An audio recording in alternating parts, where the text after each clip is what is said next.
The Damned Thing by Ambrose Bierce.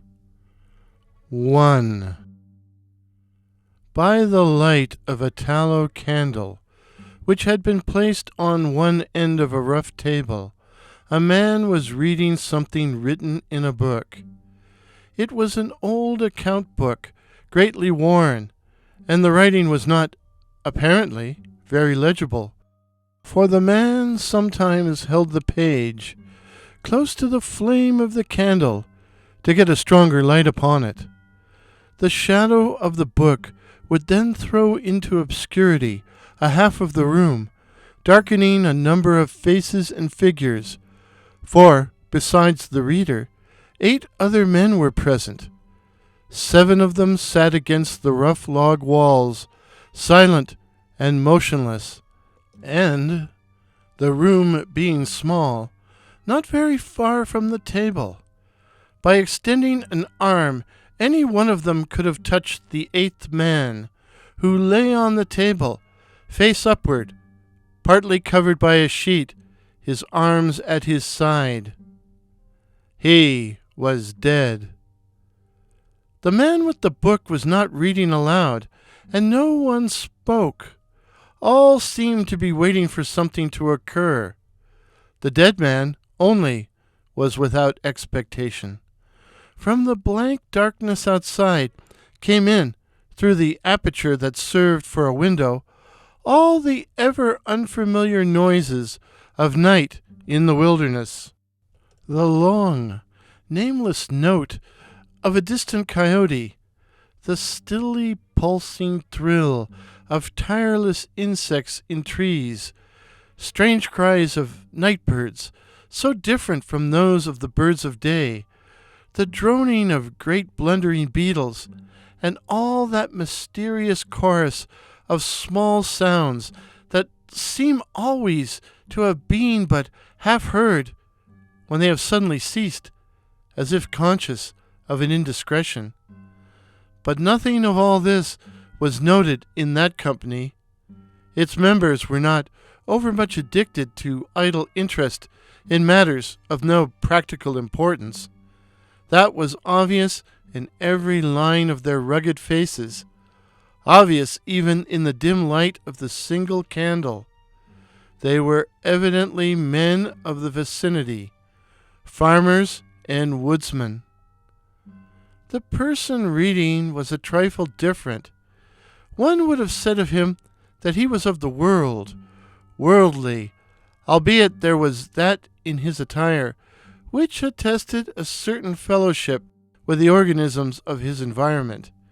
His coat would hardly have passed muster in San Francisco. His footgear was not of urban origin, and the hat that lay by him on the floor — he was the only one uncovered — was such that, if one had considered it as an article of mere personal adornment, he would have missed its meaning. In countenance, the man was rather prepossessing, with just a hint of sternness, though that he may have assumed or cultivated as appropriate to one in authority. For he was a coroner. It was by virtue of his office that he had possession of the book in which he was reading. It had been found among the dead man's effects, in his cabin, where the inquest was now taking place. When the coroner had finished reading, he put the book into his breast pocket. At that moment, the door was pushed open, and a young man entered. He, clearly, was not of mountain birth and breeding. He was clad as those who dwell in cities. His clothing was dusty, however, as from travel.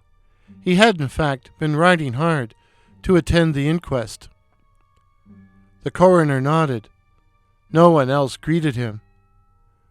"We have waited for you," said the coroner. "It is necessary to have done with this business tonight." The young man smiled. "I am sorry to have kept you," he said. "I went away, not to evade your summons, but to post to my newspaper an account of what I am called back to relate." The coroner smiled. "The account that you posted to your newspaper," he said, "differs probably from that which you will give here under oath." "That," replied the other, rather hotly, and with a visible flush, "is as you choose.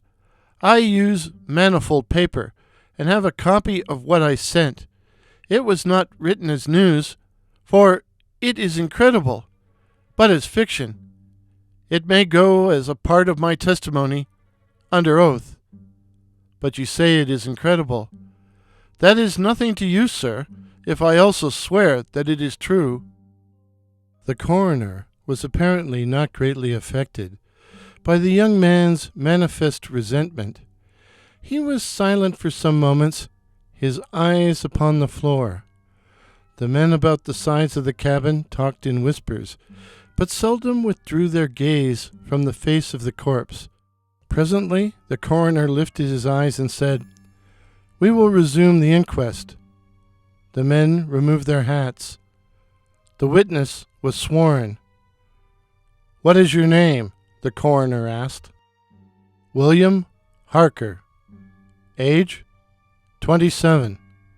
"You knew the deceased, Hugh Morgan?" "Yes." "You were with him when he died?"